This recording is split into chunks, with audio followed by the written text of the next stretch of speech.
आज आपल्याला माहिती आहे की भारत जोडोची ऐतिहासिक यात्रा आज नंदुरबारमध्ये दाखल झालेली आहे आणि ज्या तऱ्हेने आदरणीय नेते राहुल गांधीजी यांनी नंदुरबार यात्रेमध्ये जर आपण बघितलं असेल महाराष्ट्रामध्ये त्यांचं ज्या जोमात आणि जोशात स्वागत झालेलं आहे।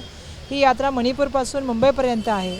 जसं आदरणीय विजय वडेट्टीवार साहेबांनी सांगितलं की 16 आणि 17 तारखेला ही यात्रा मुंबईमध्ये, त्यावेळी 16 तारखेला त्याचा समारोप जो आहे तो भारतरत्न डॉक्टर बाबासाहेब आंबेडकर यांच्या चैत्यभूमीवर जाऊन अभिवादन करून त्या ठिकाणी याचा समारोप होणार आहे। आज आम्ही आदरणीय शरदचंद्र पवार साहेबांना भेटायला आलो। त्यांना 16 आणि 17च्या कार्यक्रमाची आम्ही विनंती केली आणि त्यांनी दोन्ही कार्यक्रमाला मी उपस्थित राहीन असं आम्हाला त्या ठिकाणी सांगितलं। आम्ही त्यांचे धन्यवाद व्यक्त करतो।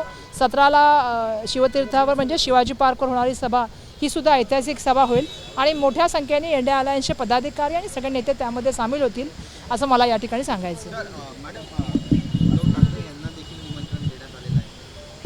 कालच आम्ही आदरणीय उद्धव ठाकरे साहेबांना जाऊन भेटलो आणि त्यांना सुद्धा त्या ठिकाणी निमंत्रण दिलेले। आज सकाळी आपण बघितलं असेल सुभाष देसाई साहेब असतील किंवा अरविंद सावंत असतील हे सुद्धा त्या प्रेस कॉन्फरन्सला उपस्थित होते। उद्या सकाळी आम्ही 11 वाजता जे आहे ते शिवाजी पार्कवर पुन्हा सगळेजण इंडिया आघाडीचे सगळे सदस्य आम्ही त्या ठिकाणी जाणार आहोत आणि शिवाजी पार्कवर शिवतीर्थाची पाहणी करणार आहोत। एबीपी माझा, उघडा डोळे बघा नीट।